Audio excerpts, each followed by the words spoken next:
সম্মানিত দর্শক, আমি দশমিনা থেকে একটু সফরে বের হয়েছিলাম। দশমিনা বাজার থেকে দক্ষিণে বরাবর দক্ষিণে একটি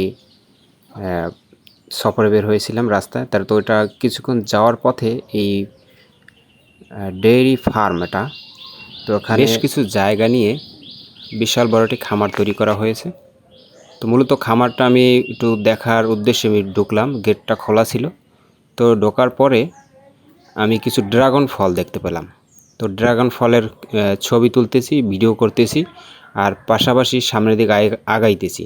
তো আমি চাইছিলাম যে সামনে বিশাল বড় একটা ঘের, তো ওখানে দুইটা রুম আছে, বড় বড় মানে টিনের রুম। তো আমি ওদিকে আগাইতেছিলাম যে ওই রুমগুলো দেখব, আর ওখানে যে গরুর ফার্ম আছে কিনা সেটা দেখব। আর পাশাপাশি ওই যে বড় ঘেরটা সামনে, তো ওই ঘেরটা দেখার জন্য আমি সামনে আগাইতেছিলাম। তো হঠাৎ করে ওই ঘেরের সামনে থেকে দুজন লোক আসলো, বললো যে সামনে আর আগানো যাবে না, আপনি যেখান থেকে আসছেন সেখানে চলে যান। তো আমি তাদেরকে রিকোয়েস্ট করলাম যে ভাই সামনে কি এমন আছে যে দেখা যাবে না? ঘের তো দেখা যাবে, যে ওখানে একটা স্পটটা খুবই ভালো লাগছে, এটা আমি একটু ঘুরে দেখি বা ভিডিও করবো। না, ভিডিও তো করাই যাবে না, আর সামনেও আগানো যাবে না, কোনোভাবে আমাকে সামনে যাইতেই দিতেছে না।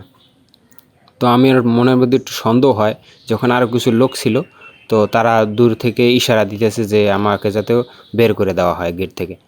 তো আমার মনে একটু সন্দেহ জাগার পরে আমার কাছে ড্রোন ছিল না, যার কারণে আমি একটু গুগল ম্যাপে ঢুকলাম। তারপর আপনাদের স্যাটেলাইটে আমি চেক করলাম যে ওখানে আসলে কি আছে। তো আপনাদের জায়গাটা দেখাই। তো আসলে এখানে কি আছে, যে ভিতরে এমন কি গুরুত্বপূর্ণ আছে যে আমাকে ভিতরে ঢুকতে দেওয়া হলো না। সেখান থেকে আমি সরাসরি আপনাদেরকে দেখাইতেছি রাস্তাটা।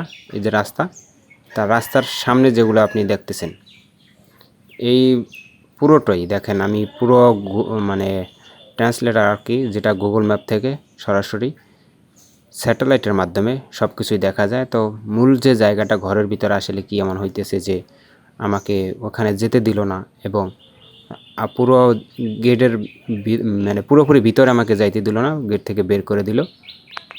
আপনারা একটু দেখেন যে স্যাটেলাইটের মাধ্যমে দেখাইতেছে আপনাদেরকে। দেখুন, এই সেই পুকুর।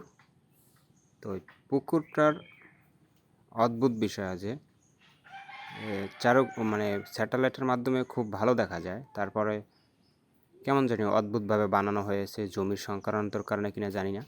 তবে এই যে ছোট ছোট গাছ, এটা পুকুরের চারপাশে, এবং ছোট একটা ঘর আছে।